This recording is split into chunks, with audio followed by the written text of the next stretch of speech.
야곱아, 너를 창조하신 여호와께서 지금 말씀하시느니라. 이스라엘아, 너를 지으신 이가 말씀하시느니라. 너는 두려워하지 말라. 내가 너를 구속하였고 내가 너를 지명하여 불렀나니 너는 내 것이라. 주님, 오늘 하나님을 기억하게 하셔서 주의를 지키게 하심을 감사를 드립니다. 간절히 바라옵기는 우리의 마음이 언제나 하나님을 기억하고 성령, 성자, 성부 하나님을께 감사드리는 우리를 되게 하여 주옵소서. 이제 성령님을 간절히 청하오니 오셔서 저희의 예배를 인도하여 주시옵소서.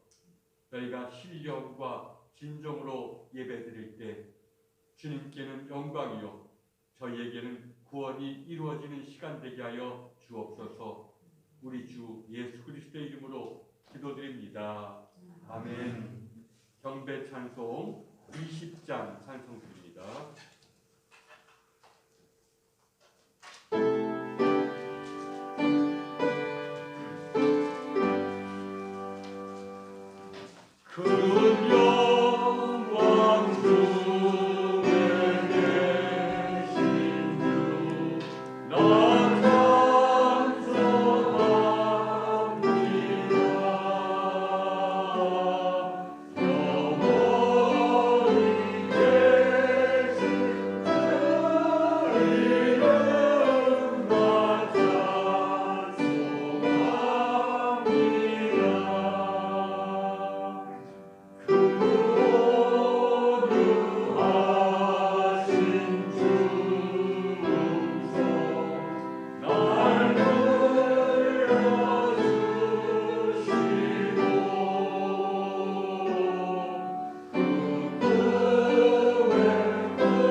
우리 함께 주의 고백을 드립니다.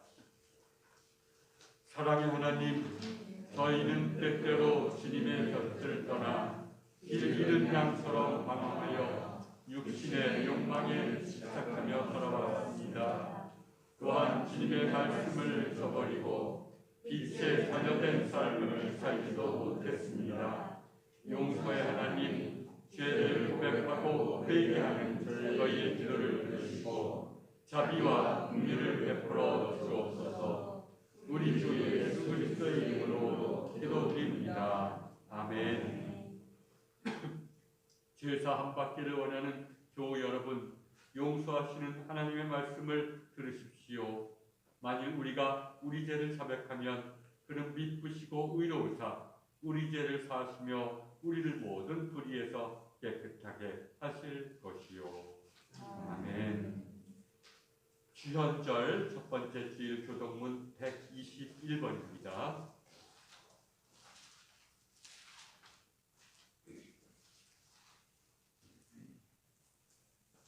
여호와여, 주의 인자심이 하늘에 있고 주의 진실하심이 공중에 서셨으며 주의 의는 하나님의 산들과 같고 주의 심판은 큰 바다와 같으니이다. 여호와여, 주는 사람과 짐승을 구하여 주시나이다. 하나님이여, 주의 인자심이 어찌 그리 보배로우신지요. 사람들이 주의 날개 그날에 피하나이다. 그들이 주의 집에 있는 살진 것으로 풍족할 것이라. 주께서 주의 복락의 강물을 마시게 하시리라. 진실로 생명의 원천이 주께 있사오니 주의 빛 안에서 우리가 빛을 보리이다. 주를 아는 자들에게 주의 인자심을 계속 베푸시며 마음이 정직한 자에게 주의 공의를 베푸소서. 아멘. 성부, 성자, 성령께 송영 드립니다.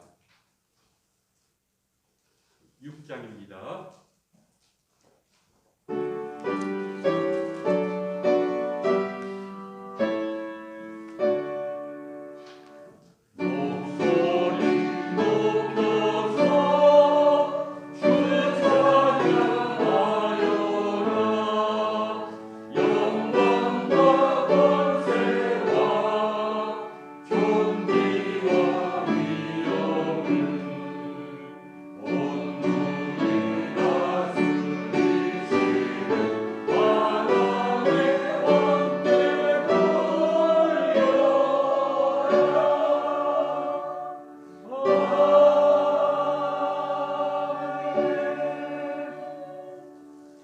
이기웅 권사님 기도 인도하겠습니다.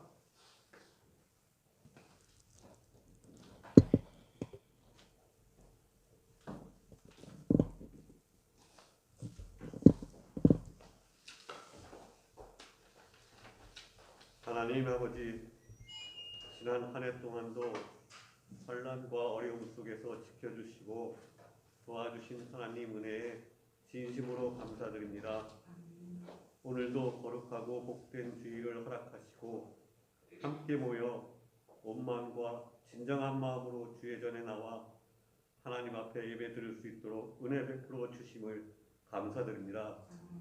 이 시간 진정으로 회개하게 하시고 성령님의 인도하심을 온전히 느끼게 하는 시간이 되게 하셔서 새해에는 주님께 더욱더 가까이 다가가기를 원하는 마음과 소망으로 새해를 시작하게 하옵소서. 하나님의 은혜가 우리의 삶 가운데 새롭게 넘칠 줄 믿습니다.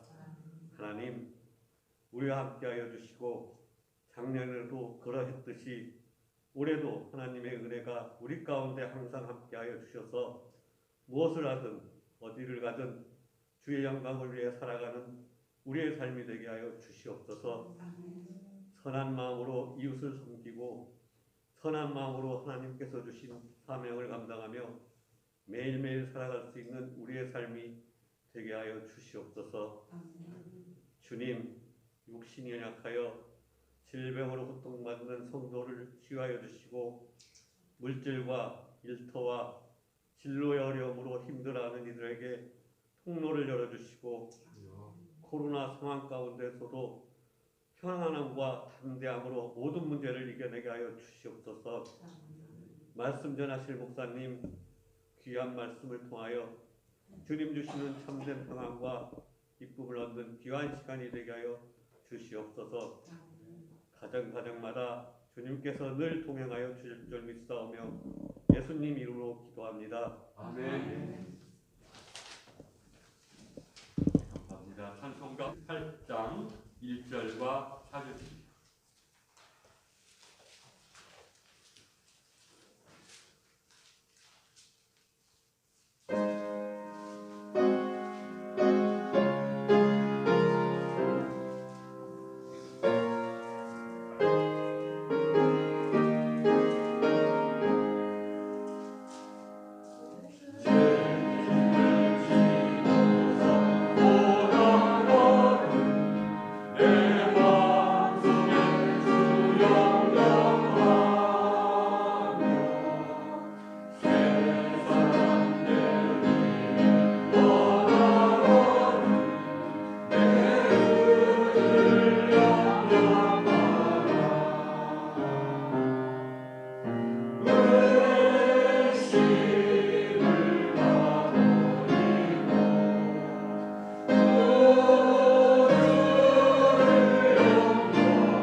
주연절 첫째 주일 성경 말씀은 마가복음 1장 9절부터 11절까지의 말씀입니다.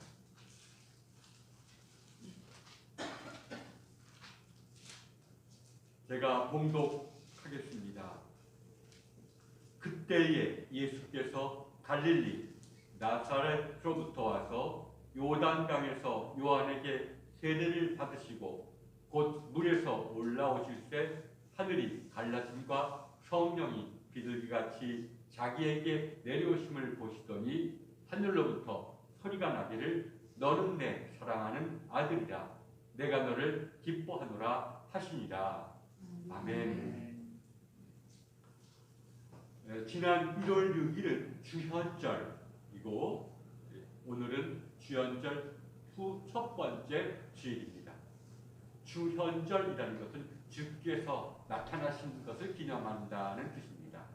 주님께서 공식적으로 이제 사역의 전면에 등장하셨다는 것을 기념하는 것이 바로 주현절입니다.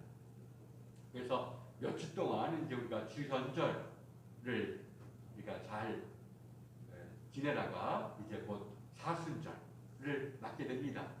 주님께서 부활하시고 십자가에 달리시고 부활하시는 것을 기념하는 이제 사순절이 시작되는 것이죠. 이 주현절이라는 주님께서 그러면 언제 사람들에게 공식적으로 나타나셨느냐? 서방교회, 그러니까 카톨릭과 개신교는 그건 바로 동방박사가 예수 그리스도를 찾아와 경배할 때 그때 바로 주님께서 세상 사람들에게 자기 자신을 드러내셨다라고 말합니다. 그러나 원래 초대교회와 고대교회의 교부들은 바로 예수님이 요단강에서 세례받으신 그것이 바로 예수님께서 공적으로 자신을 드러내신 일이다라고 말합니다. 역사적으로 보면 교부들의 말이 더 신뢰성이 있습니다. 그래서 항상 주연절에는 교파를 막론하고 이것은 우리 세례, 예수님께서 요단강에서 요한에게 받으신 세례의 의미를 되새겨보고 또 우리가 받는 세례의 의미를 되새겨보는 그런 주일로 정하고 있습니다. 여러분, 세례는 이론의 여지가 없이 모든 교파를 초월해서 모든 교파가 받아들이는 기독교인의 입교 의식입니다. 내가 이제 교회의 일원이 된다는 것입니다. 그래서 이 세례라는 것은 그래서 굉장히 중요했습니다. 그래서 초대교회는 한 사람이 세례를 받으면 그 지역의 감독 또는 주교가 거기까지 찾아와서 직접 세례식을 집전하고 또 세례식이 오늘과 같이 간단하게 이루어지는 것이 아니라 세례 준비자들은 한 달 동안 철야 기도를 해서 마음속에 성령님의 임재하심을 느낄 때 비로소 세례를 신청하곤 했습니다. 그리고 세례를 받는 날은 정말 온 교회와 더불어 인근 지역의 그리스도인들이 함께 축하해주고 이제 하나님에 의해서 한 사람이 바로 새 생명으로 부름받았다는 것을 함께 축하해주고 하는 굉장히 대단한 축제의 날이었습니다. 물론 세례는 다른 성례전, 성만찬이라든지 주일 예배와 마찬가지로 예수님의 명령에 근거되어 있습니다. 예수님께서는 이렇게 말씀하시죠. 너희는 가서 모든 민족을 제자로 삼아 아버지와 아들과 성령의 이름으로 세례를 베풀고 내가 너희에게 분부한 모든 것을 가르쳐 지키게 하라 라고 말씀하셨습니다. 제자들은 예수님께서 명령하신 세례의 토대와 구조를 바로 예수님께서 요단강에서 요한에게 세례받았던 그런 사건에서 찾았습니다. 오늘은 우리가 예수님이 바로 요 세례자 요한에게 받은 세례의 의미가 무엇인지를 우리가 함께 묵상해 보고자 합니다. 예수님은 요한을 찾아서 죄를 뉘우치고 새로운 삶을 살기 위해서 이대 땅 각지에서 모여있는 사람들과 함께 요단강에서 세례를 받습니다. 요단강에서 성경은 그래서 요한의 이러한 세례를 죄사함을 받게 하는 회개의 세례라고 부릅니다. 그러나 요한이 말하는 회개의 세례란 죄를 고백하기만 하면 용서받는다는 것을 가리키는 것은 아닙니다. 요단강의 세례는 우리가 여기서 물이라는 것이 굉장히 중요한 상징의 역할을 합니다. 구약 성경에서 물은 깨끗이 씻는 상징이 아니라 심판의 상징입니다. 하나님이 사람들을 물로 심판하셨습니다.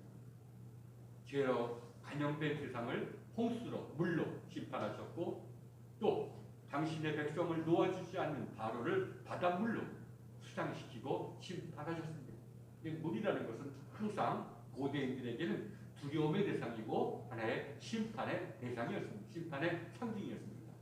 따라 이러한 것을 염두에 둔다면 요단강의 세례는 그냥 죄를 고백하면 죄를 깨끗이 씻어주는 정화의 상징이 아니라 심판의 상징으로 이해되어야 합니다. 따라서 세례를 받으러 온 사람들에게 요단강 물에 잠기도록 요단강 물에 들어가도록 명령한 세례 요한의 메시지는 이러한 것일 수밖에 없습니다. 먼저 너희가 자복한 죄에 대한 하나님의 심판을 받아들여라. 심판을 받지 않고는 용서받을 수 없으며 하나님 나라에 들어갈 수가 없다. 우리에게 세례란 하나님의 심판에 내가 내 자신을 맡기는 것을 뜻합니다. 살려주시면 살겠고 죽이시면 죽겠습니다. 하나님의 심판을 내가 받아들이겠습니다. 이것이 바로 세례의 가장 큰 의미입니다. 우리가 고백만 하면 용서받는 이런 값싼 것이 아니라 나의 실상을 나의 죄를 보고 나의 실상을 하나님의 심판에 맡기는 겁니다. 이것은 굉장히 중요한 일이고 사실 우리가 기독교에서 말하는 기도의 마지막 단계도 하나님의 심판을 기다리는 과정이 내포되어 있습니다. 하나님이 내 안에 어둠을 어떻게 드러내시고 어떻게 이것을 심판하시는지를 겸손히 바라보는 것, 이것이 기도의 마지막 단계이기도 했습니다. 사실 신약 성경이 사용하는 세례라는 말의 히라보는 바티조, 그래서 영어로는 뱀피즘이라고 하는데 이것도 물에 빠진다는 뜻을 갖고 있습니다. 물에 빠지는 겁니다.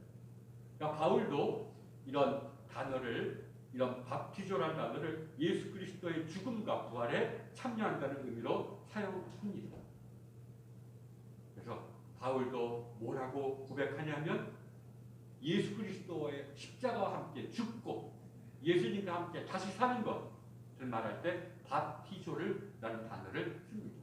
그러니까 세례란 하나님의 심판에 나를 맡기고 살리시면 내가 주와 함께 살겠습니다 라는 고백입니다.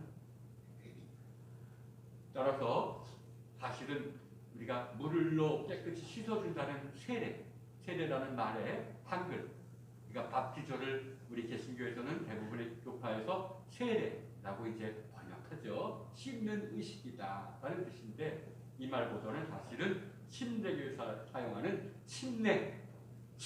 물속에 잠긴다, 하나님의 심판을 내가 받아들인다는 말이 사실은 더 정확한 말이기도 합니다. 그러나 대부분의 교파들이 그냥 어릴 적부터 세례라는 말을 썼기 때문에 우리도 어쩔 수 없이 단어 하나 변경하는 것이 얼마나 어려운 일인지 모릅니다. 그러니까 세례라는 것은 우리가 일단 하나님의 심판에 나를 맡긴다. 하나님의 심판을 상징하는 물에 내 자신을 맡긴다. 물속에 들어간다. 주님께서 끄집어 주시면 내가 살겠다. 우리가 찬송가에도 요단강 건너가 만나리, 그 요단강이 뭡니까? 심판을 뜻합니다. 그러니까 우리가 참 죽을 때에도 하나님의 심판에 내 자신을 맡기고 그래서 요단강을 하나님께서 건너가게 해주시면 내가 주의 성도들과 함께 만나서 즐거운 찬송을 부르리라 라는 고백이 담겨져 있는 것이기도 합니다. 그러니까 이 요한에게 또 구약 성경에서 또 신약 성경에서도 세례란 무엇보다 죄인인 나를 하나님의 심판에 맡기는 겸손을 뜻합니다. 겸손이라는 것은 나를 맡기는 것이 겸손입니다. 나보다 다른 사람이 더 나보다 낫다라는 것을 인정하고 내 자신을 다른 존재에게 맡기는 것이 겸손이 아닙니다. 나의 뜻을 계속 주장한다는 것은 사실은 겸손이 온전히 이루어지지가 않은 겁니다. 내가 보기에 나는 이런데도 그런데도 나를 내가 온전히 알지 못하니 나를 아시는 하나님께 나의 실상을 온전히 맡기고 하나님의 심판을 기다리겠습니다. 그런 것이 진정한 겸손입니다. 그래서 세례란 겸손한 마음가짐이 전제되어야 됩니다. 그러나 여기서 물음이 제기됩니다. 그러면 예수님께서도 자복할 죄가 있었는가? 예수님도 은밀하게 죄를 지었는가? 그러나 성경은 예수님을 우리와 마찬가지로 우리와 동일한 인간으로 성경은 예수님을 고백하면서도 예수님에게는 죄가 없음을 성경은 고백합니다. 히브리서는 이렇게 말하죠. 우리에게 있는 대제사장은 우리의 연약함을 동정하지 못하실 이가 아니요 모든 일이 우리와 똑같이 시험을 받으시니로되 늘 유혹을 받는다는 겁니다. 그분에게도 악할 생각이 다가오고 마귀의 유혹이 다가오는 것을 믿습니다. 그러니까 우리가 이런 유혹에 넘어가는 우리들을 불쌍히 여기지 않을 수가 없는 존재입니다. 우리와 똑같이 시험당하고 똑같이 유혹 앞에 직면했기 때문에 유혹에 넘어가는 우리들을 이해하고 동정할 수가 있다는 겁니다. 히브리서는 또 이렇게 말합니다. 똑같이 시험을 받으시니로되 죄는 없으시느니라. 유혹에 넘어가지는 않으셨다. 그런 것을 얘기해 주고 있습니다. 이러한 성경을 감안하면 예수님은 자신의 죄가 아니라 오히려 당신이 불쌍히 여기는 세상 사람들의 죄를 짊어지고 요단강에 들어갔다고 밖에 말할 수가 없습니다. 그렇구나. 예수님이 세례받으신 것은 이미 십자가, 우리의 모든 죄를 짊어지고 십자가에 달리신 사건의 전조라고 말할 수가 있는 것입니다. 그분은 늘 우리를 바라보고 우리의 모든 죄짐을 짊어지시는 분이요. 그래서 이 세례 때부터 우리의 죄를 짊어지고 하나님의 심판에 당신을 맡기셨다 하는 것입니다. 그러나 또 하나의 물음이 제기됩니다. 그렇더라도 하나님의 아들이신 예수님께서는 왜 자신을 메시아의 길을 예비하는 자로 자처하는 세례 요한은 예수님이 다가오자 난 당신의 신발 끈을 맺을 수도 없는 사람인데 왜 내게 오십니까? 라고 말해도 예수님께서 합력하여 선을 이루자라고 겸손히 세례 요한에게 머리를 숙였습니다. 예수님은 요한을 존경했습니까? 물론 예수님은 요한을 아주 높게 평가해서 여자가 낳은 자 중에 세례 요한보다 큰 자가 없다라고 말씀하기도 했습니다. 예수님이 세례 요한을 존경했는지 아닌지는 우리로서는 완전히 확인할 수는 없습니다. 그러나 한 가지 사실만큼은 분명합니다. 예수님께서는 요한 앞에 자신을 낮추셨다는 겁니다. 내가 그 누구에게 세례를 받는다는 것은 나보다 나으니 내게 세례를 베푸시오 라는 뜻이기 때문입니다. 사실 복음서가 전하는 예수님은 권위와는 거리가 먼 모습을 보여줍니다. 예수님은 사람들이 자신을 숭배하는 것을 단호하게 물리치셨습니다. 왜 나더러 선하다고 하느냐? 선한 분은 오직 하나님 아버지 뿐이니라 라고 말씀하셨습니다. 그리고 병자를 치유하면서도 내가 고치셨다고 말하지 않습니다. 내 믿음이 너를 구원했다. 성령님이 너를 구원했다고 말합니다. 사실 그게 정답이죠. 우리는 흔히 내가 기도해서 네가 잘 됐어. 내가 기도해서 네가 병 났어. 우리가 한 것을 내세우기 쉬운데 주님께서는 한 번도 그러신 적이 없습니다. 예수님은 늘 오히려 하나님 앞에서 자신을 낮추실 뿐만 아니라 또한 때로는 사람들 앞에서 자신을 낮추시는 그러한 분이셨습니다. 한 번도 자기 자신을 드러내시지는 않습니다. 복음서의 이야기는 여기서 끝나지 않고 오히려 계속해서 예수님께서 물에서 올라오실 때 일어났던 일을 이렇게 얘기합니다. 예수님께서 세례를 받으시고 곧 물에서 올라오실 때 하늘이 열리고 하나님의 성령이 비둘기같이 내려 자기의 임하심을 보시더니 하늘로서 소리가 있어 말씀하실 때 이는 내 사랑하는 아들이요 내 기뻐하는 자라 하시니라. 한마디로 말하자면 성령이 임하고 이는 내 사랑하는 아들이요 내 기뻐하는 자라는 고백은 이분이 누구라는 겁니까? 메시아라는 겁니다. 너희를 구원할 구원자 메시아라는 겁니다. 세상 죄를 짊어지고 겸손히 하나님 앞에 그리고 요한 앞에 자신을 낮추었던 예수가 바로 메시아라는 것입니다. 우리를 구원하기 위해 이 땅에 오신 메시아는 오히려 겸손히 하나님의 뜻을 이루시는 분이지 자신의 능력을 가지고 세상을 다스리는 분이 아니라는 겁니다. 우리의 죄를 짊어지고 우리 대신 심판받는 하나님의 종의 모습이 바로 메시아의 모습이라는 것입니다. 사실 성경을 자세히 살펴보면 다음과 같은 물음을 던질 수밖에 없습니다. 예수님이 요한 앞에서 자신을 낮추었다고 예수님의 메시아 되심이 부정됩니까? 우리도 예수님이 크기 때문에 예수님이 세례 요한 앞에 고개를 숙였다고 하는 것을 때로는 불쾌하게 받아들일지도 모릅니다. 그러나 성경은 그렇지 않습니다. 사실 성경은 능력이 아니라 겸손을 하나님의 사람과 메시아의 특성으로 제시해 줍니다. 하나님의 아들은 늘 겸손하십니다. 자신 자신을 낮추시는 분입니다. 또 하나님은 자기를 낮추는 자에게 당신의 능력을 보여주십니다. 세상 사람들은 내가 이런 능력이 있다 과시하고, 내가 이런 능력이 있으니까 너희를 다스릴 수가 있고, 내가 이런 능력이 있으니까 세상을 구원할 수 있다고 말하지만 성경은 아닙니다. 능력이 아니라 겸손이 바로 세상을 구원하는 것이라고 말합니다. 그래서 바울은 메시아의 이러한 자세를 케노시스, 곧 자기를 비우는 것으로 부르며 예수님의 인격적인 정체성으로 제시합니다. 이렇게 말합니다. 너희 안에 이 마음을 품으라.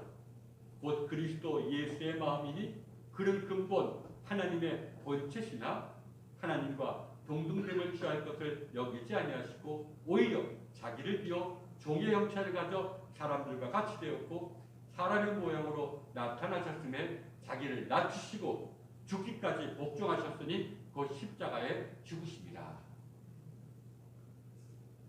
예수님은 늘 자기를 비우고 낮추시고 하나님의 뜻이 온전히 이루어지기만을 바랬던 분이라는 겁니다. 이 마음을 우리에게도 가지라는 겁니다. 왜? 이러한 곳에 하나님의 능력이 임하기 때문입니다. 세상과는 정반대죠.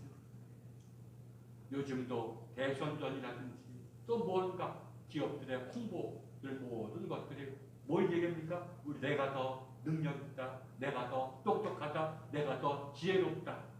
자기 자신을 과시하는 것 아닙니까? 성경은 아닙니다. 자신을 낮추는 예수님에게 의아해하거나 메시아는 스승을 가질 수 없다고 생각하는 사람에게는 예수님이 세례 요한에게 머리를 숙여 세례를 받은 모습이 걸림돌이 될 수도 있습니다. 그러나 예수님의 세례받는 이야기는 권능과 지혜가 아니라 낮아지고 비우는 겸손이 메시아의 자격이라는 사실을 암시해 줍니다. 이로써 우리들에게, 성경을 읽는 우리들에게, 겸손히 요한에게 세례받는 예수님을 바라보는 우리들에게 관점의 변화를, 인식의 전환을 요청하는 것입니다. 생각을 바꾸라, 관점을 바꾸라는 겁니다. 우리는 늘 능력을 바라보고 누가 더 많이 배우고 누가 더 큰 능력을 받고 그걸 바라보고 그런 사람을 존경하고 나도 그렇게 되려고 하는데 그렇지 말라는 겁니다. 오히려 예수님을 닮아 가라는 겁니다. 사실 교만을 극복한 겸손을 가장 최고조의 영성으로 성경은 제시합니다. 그래서 인간의 타락의 원인을 성경은 교만으로 봅니다. 유혹에 넘어간 결과를 교만으로 봅니다. 교만하기 때문에 유혹에 넘어가고 유혹에 넘어가기 때문에 교만이 더욱더 깊어집니다. 그러나 겸손이란 뭡니까? 이런 교만이 완전히 사라진 상태가 바로 겸손입니다. 그러니까 모든 죄의 뿌리가 교만에 있다면 겸손이라는 것은 모든 죄가 소멸된 상태요. 하나님과 온전히 교제하는 상태라고 얘기할 수가 있습니다. 난 여러분이 앤드류 머레이라는 사람의 이번 겸손이라는 책을 한번 읽어봤으면 좋겠습니다. 그렇지 어렵지 않게 쓰여진 책이지만 굉장히 깊은 우리에게 잔잔한 감동을 주는 것입니다. 선교사였고 또 신학자였고 또 영성가였지만 아주 깊은 병에 걸리기 전에는 교만했다고 합니다. 그러니까 깊은 병을 통해서 모든 것을 내려놓게 되고 겸손에 이르게 되었다고 그 딸이 고백하면서 고백했던 그가 쓴 책이 바로 겸손입니다. 참 성경적으로 참 아름답게 쓰여진 책입니다. 이 바로 성령. 하나님은 우리가 많이 알고 많은 능력 가지기를 원하지 않습니다. 오히려 교만을 다 띄어내고 겸손히 하나님과 동행하기를 바라시는 분입니다. 예수님이 부활하신 이후 사도들은 예수님의 명령에 따라서 이제 신자가 되려는 사람들을 요단강으로 불렀습니다. 그래서 요단강에서 세례를 지었습니다.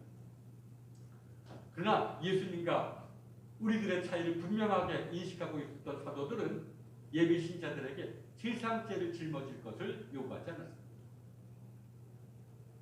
사도들은 단지 신자들에게 하나님의 심판에 너의 죄인 너를 맡기라 라고 요청했을 뿐입니다. 그러나 예비 신자들에게는 예수님처럼 세상죄를 짊어진 것은 아니지만 그래도 이러한 예비 신자들에게 너희가 하나님의 심판에 너를 맡긴다면 반드시 하나님의 성령이 너희와 함께할 것이라는 약속을 주셨습니다. 세상죄를 짊어지고 겸손히 하나님의 심판에 맡길 때 던져져 선사되었던 성령님이 그렇지 않은데도 단지 나의 죄를 주님께 고백하고 나를 맡길 때 성령이 부어진다는 약속을 준 것입니다. 사도들은 이와 같이 우리가 받는 세례를 이제 심판과 구원에 대한 상징으로 제시합니다. 그리스도의 삶이란 죽고 다시 사는 삶이다. 옛자를 죽고 하나님이 주신 새자로 새롭게 사는 삶이 바로 세례의 의미요 그리스도인의 삶의 의미랍니다. 그래서 로마서 6장 4절에서 바울이 이렇게 얘기합니다. 그러므로 우리가 그의 죽으심과 합하여 세례를 받음으로 그와 함께 장사되었다. 심판을 통해서 우리는 죽고 이는 아버지의 영광으로 말미암아 그리스도를 죽은 자 가운데서 살리실까 같이 우리로 또한 새 생명 가운데서 행하게 하려 함입니다.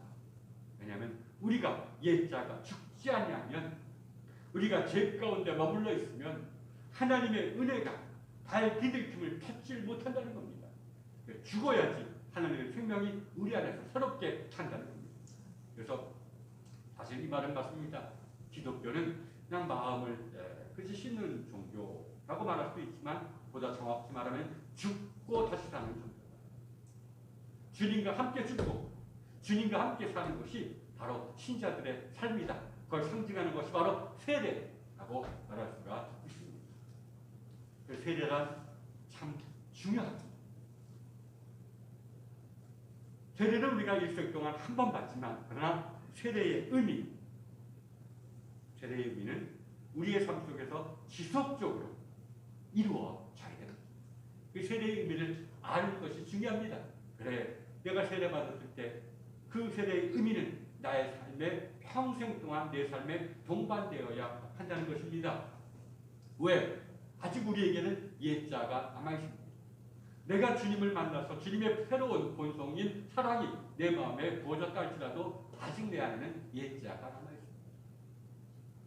또 우리의 삶에 지대한 영향을 끼치는 세상죄도 아직 소멸되지 않은 상태입니다. 사실 우리 안에 계시는 그리스도의 영, 성령은 우리의 옛자가 소멸될 때까지 계속해서 당신의 빛을 우리에게 비추어 주셔서 우리로 하여금 우리의 실상을 깨닫고 자신을 하나님의 심판에 맡기도록 인도합니다. 성령님의 역할은, 성령님의 가장 우선적인 역할은 빛을 비춰줘서 우리로 하여금 우리의 실상을 보고 하나님의 심판에 맡기도록 하는 것입니다. 이것을 우리 가리켜서 참회라고 얘기합니다. 회개란 말은 돌아선다는 겁니다. 죄를 뉘우칠 뿐만 아니라 하나님께로 나아가는 전 과정을 회개라고 하고, 참회란 바로 성령의 빛에서 내가 내 자신을 깨닫고 내 자신을 겸손히 하나님의 심판에 맡기는 겁니다. 이게 바로 참회입니다. 그래서 우리 옛 교부들은 세례 때 주어지는 은혜가 신자들의 마음에 하나님을 기억하게 만드는 흔적을 남긴다고 말합니다. 내가 비록 잘 모르고 세례받았다 할지라도 또 내가 부주의한 마음으로 세례받았다 할지라도 흔적은 남다른 겁니다. 누구의 은혜로? 그리스도의 은혜로. 하나님을 기억하고 하나님을 기억함을 통해서 성령님이 내 안에 오시게 되었고 그 성령님이 늘 그래서 빛을 비춰줘서 나로 하여금 참회하도록 만든다는 것입니다. 이러한 것을 소설로 쓴 사람이 바로 엔도 슈샤쿠라는 일본의 식물이라는 이런 아주 기독교적인 그런 작품을 남긴 엔도 슈샤쿠. 모든 사건에는 흔적이 남는데 바로 세례받을 때 우리에게도 하나님을 기억하는 흔적이 우리에게 납니다. 내가 어릴 때 원치 않았지만 엄마 손에 이끌려서 세례를 받았지만 그리고 그 후에 교회 다니지 않았지만 이 흔적 때문에 교회를 나가지 않으면 마음이 불편하고 사람을 보면 미워하다가도 불쌍해 보이고 이것이 바로 주님께서 세례받을 때 내 안에 남겨주신 흔적입니다. 사랑의 흔적이요 하나님을 기억하는 흔적이 되게 이끌어나라고 하는 것입니다. 이 흔적을 없애지 말라는 겁니다. 이 흔적을 통해서 역사하시는 성령님을 소멸하지 말라는 것이 바로 사도 바울 선생님의 가르침입니다. 세례식은 중요합니다. 때로는 저도 교회에 나올 수 없는 노인분들 찾아가서 작년에도 또 올해도 세례를 베푼 적이 있습니다. 세례라는 것은 소중합니다. 이게 무슨 의미가 있어? 아닙니다. 주님께서 명령하시고 주님께서 함께 하시는 것이 곧 세례이고 세례받은 우리에게는 하나님의 흔적이 남아있고 성령님이 남아있고 그래서 늘 우리를 참여하도록 만듭니다. 이게 중요합니다. 그러나 우리가 우리의 죄를 고백하면 즉 성령의 인도하심에 따라서 우리가 참여하면 요단강에서 우리 죄를 짊어지시고 하나님의 심판에 당신을 맡기셨던 예수님께서 오늘도 우리의 죄를 짊어지시며 우리가 아니라 당신을 하나님의 심판에 세우십니다. 이것이 기독교 세대의 참 감사한 죄입니다. 우리가 참여하면 우리가 하나님의 심판에 서는 것이 아니라 주님께서 우리의 죄를 우리의 실상을 대신 짊어지시고 또다시 하나님의 심판 앞에 서신다는 겁니다. 이러한 내적인 신비. 그래서 세례란 나와 하나님과의 관계만이 아니라 그 중간에 누가 계십니까? 중보자, 중재자 예수 그리스도가 계십니다. 이러한 내적인 신부로 말미암아 참여하는 자에게는 무엇이 주어집니까? 기쁨이 주어집니다. 참여하는 자 어떻게 기쁨이 주어집니까? 나를 하나님의 심판에 맡기는데 어떻게 기쁨이 주어집니까? 그러나 이러한 신비로 말미암아 우리에게는 참여의 기쁨이 주어집니다. 이런 기쁨 속에서 알게 모르게 그리스도를 신뢰하는 믿음과 사랑이 내 마음속에서 자리를 잡게 되는 것입니다. 그래서 성경은 이러한 맥락에서 세례를 삼위일체 하나님의 사역이라고 말합니다. 성부, 그래서 성부와 성자와 성령의 이름으로 세례를 베풀라라는 말의 뜻이 바로 여기 있습니다. 이것이 참 중요합니다. 여러분이 참회의 기쁨에 이르도록 해. 참회가 깊어지면 할 수 없게 마음이 기쁩니다. 그렇지 않습니까? 참회하면 더 괴로운 것이 아니라 참회가 깊어지면 할 수 없는 기쁨이, 할 수 없는 평강이 내 마음속에 주어집니다. 왜? 내가 아니라 그리스도께서 내 죄를 짊어지고 하나님의 심판 앞에 서고 하나님으로부터 용서를 받고 하나님으로부터 인정을 받기 때문에 내 마음속에서 알 수 없는 기쁨과 평강이 주어지는 것입니다. 그리고 이러한 참회의 기쁨과 더불어 우리에게는 세미한 음성이 들립니다. 예수님처럼 세상 죄를 짊어지는 그리스도를 닮아가라는 세미한 부르심이 마음속에 다가옵니다. 이것을 마음으로 깨달은 자는 그때부터 나만이 아니라 세상을 바라보기 시작합니다. 세상 죄를 바라보기 시작합니다. 세상의 고난을 바라보기 시작합니다. 그래서 그들의 죄짐을 대신 짊어지려는 마음속에서 강한 충동을 느끼기도 합니다. 그리고 이러한 부르심에 순종할 때 예수님에게 들렸던 음성을 들을 수가 있습니다. 너는 내 사랑하는 아들이라 내가 너를 기뻐하노라. 이게 세대의 의미입니다. 그래, 나를 하나님의 심판에 맡겼더니 주님 때문에 기쁨이 주어지고 기쁨과 더불어 눈이 열려서 주변 사람들의 죄짐을 바라보기 시작하고 그들의 죄짐을 조금이나마 짊어지면서 하나님께 나아갈 때 할 수 없는 내가 하나님의 자녀라는 확신이 주어지는 어떤 이러한 체험 말입니다. 하지만 참회의 기쁨은 세상 죄를 짊어지는 십자가의 삶, 이것이 곧 한마디로 얘기하면 섬김의 삶이라고 말할 수가 있습니다. 여러분, 섬김의 열매를 맺을 수가 있습니다. 사실 성경은 섬김이야말로 악마를, 악한 영을 내쫓는 가장 유일한 수단이라고 합니다. 겸손과 섬김이야말로 악한 영이 접근하지 못하고 악한 영을 내어쫓는 가장 효율적인 무기라는 것입니다. 섬김이란 지극히 작은 자를 시중두는 행위를 뜻합니다. 종의 모습으로 주인을 섬기는 것입니다. 그러나 섬김의 기본적인 자세는 경청에 있습니다. 어떻게 시중두는 사람이 주인 앞에서 떠듭니까? 뭐라고 말하는지 항상 들으려는 자세를 갖죠. 그래서 섬김의 기본적인 자세는 경청에 있다고 영성가들은 말합니다. 20세기에 어떤 영성의 어떤 개신교 영성의 진수를 보여줬던 보네퍼 목사님도 이렇게 얘기합니다. 경청이란 다른 사람의 말을 들어주는 것이고 곧 하나님의 기록, 다른 사람의 말을 들어주는 것이다. 물론 우리는 다른 사람의 잘못을 방관해서도 안 됩니다. 그냥 침묵을 지켜서도 안 됩니다.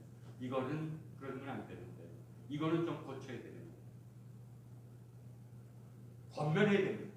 그러나 진정한 권면은 경청에서 나오는 겁니다.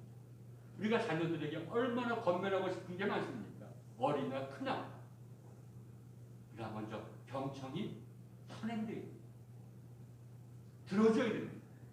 들어주고 또 들어줄 때 적절하고 그의 마음에 와닿을 권면의 말이 떠오르는 겁니다. 그래서 앞서 얘기했던 보네퍼는 이렇게 말합니다. 우리가 다른 사람이 우리에게 하는 말을 가만히 듣는 연습을 하면 할수록 또 때로는 심한 비판과 먼저 권면을 감사하는 마음으로 받아들이는 연습을 하면 할수록 우리는 그만큼 더 자유롭고 타심없이 다른 사람에게 참된 권면의 말을 할 수 있다고 말합니다. 여러분, 상담가보다도 정신분석가라는 사람들이 있습니다. 어떤 융의 심리학에 깊이 배우고 또 의학적인 소견을 갖춘 사람들 가운데서 이제 꿈분석이라든지 그런 걸 통해서 이 사람의 무의식을 들여다보고 그것을 통해서 무엇이 잘못되는지를 제시해주는 어떤 것을 갖는 사람들입니다. 좀 과학적인 상담이요, 또 인간의 무의식을 통해서 인간을 치유하려고 하는 사람들입니다. 이런 정신분석가가 되기 위해서는 마지막 단계에서 내가 먼저 정신분석을 받아야 됩니다. 나의 모든 것을 먼저 드러내놓고 그 나를 먼저 가르쳐줄 스승에 의해서 정신분석을 받고 내 자신의 식상을 점검하는 일을 몇 차례 거쳐야 됩니다. 마찬가지입니다. 권면하려면 내가 들어야 됩니다. 사실 섬기지도 않고 듣지도 않은 사람의 말을 내가 잘 그 사람의 권면이 사실 들리기가 어렵죠. 그래서 교부들은 한결같이 내가 진정으로 참회했는지,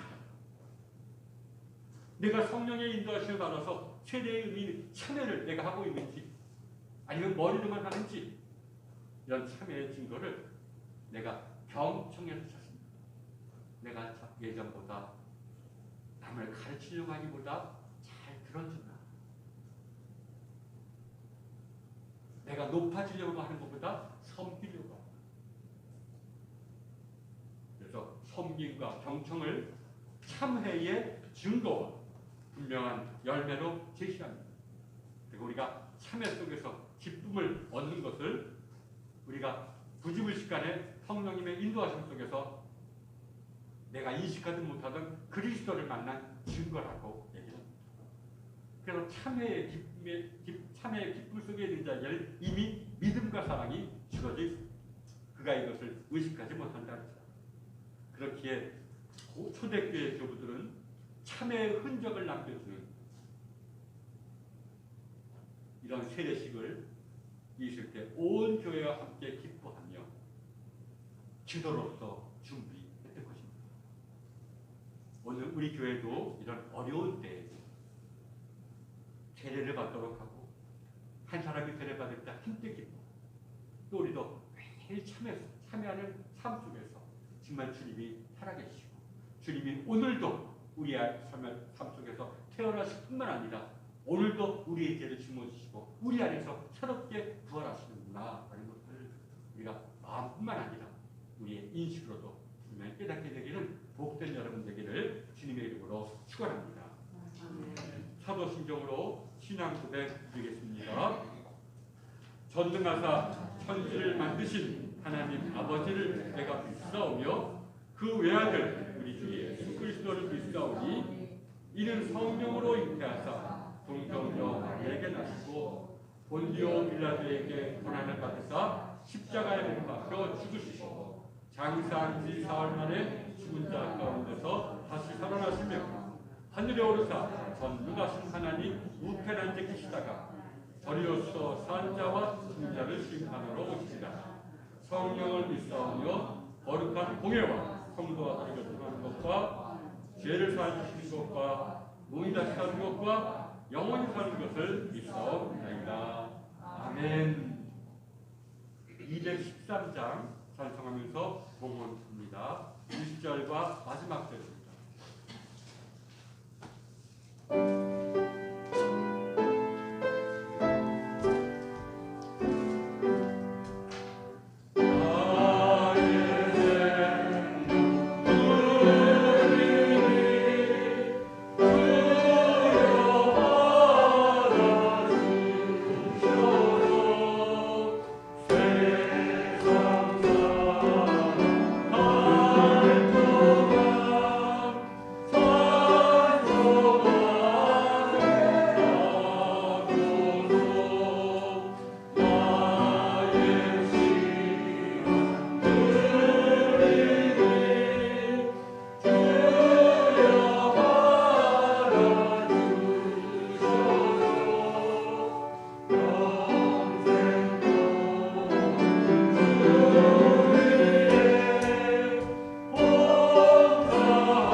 주님, 우리가 태어나기 전에 우리를 사랑하시는 주님, 우리가 모르고 지나치는 가운데서도 우리와 함께 하셨던 주님의 사랑에 눈을 뜨게 되기를 원합니다. 이를 위해서 우리가 마음을 깨끗이 하기를 원하오니 성령님께서 도우셔서 늘 매일같이 마음을 깨끗이 하는 일에 최선을 다하게 하여 주옵소서. 이제 부족하지만 감사하는 마음을 모아 예물을 드리오니 주님 받아주옵소서. 예수님의 이름으로 기도드렸습니다. 아멘. 교회 소식 알려드립니다. 주일 예배 은총이 여러분 모두에게 선사되기를 기원합니다. 주연절 후 첫 번째 성서일과 꼭 기억해 주시기를 바랍니다. 그리고 지난 금요일 날 저녁에 우리 이내학 권사님 어머님이 소천에서 교우들 단톡방에다가 올려놨죠. 가서 조문하고 왔는데 여러분도 많이 함께 조문하고 또 기도해 주셔서 감사드립니다. 자, 이제 620장 1절과 마지막 절 찬송하신 후에 축도로 마칩니다. 마지막 절 찬송하실 때 다 일어나시기 바랍니다.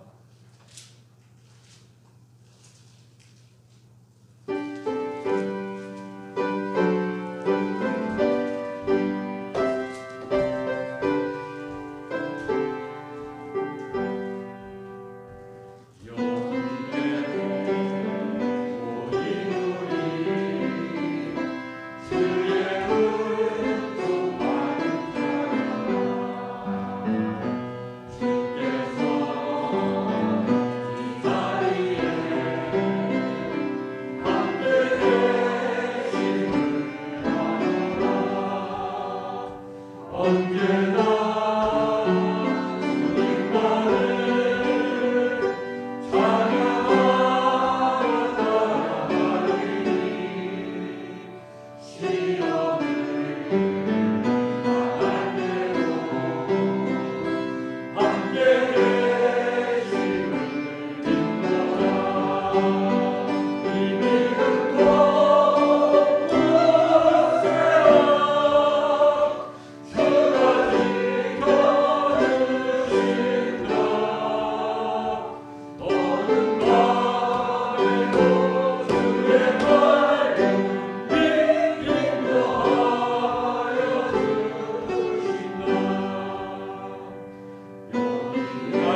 주옵소서. 늘 주님의 성령님과 동행하는 우리 되게 하여 주옵소서. 이제는 성부와 성자 그리고 성령 삼일체 하나님의 은혜가 여기 기도드리는 무리들과 이 교회 위에 영원토록 함께하옵시기를 간절히 축원하옵나이다. 아멘.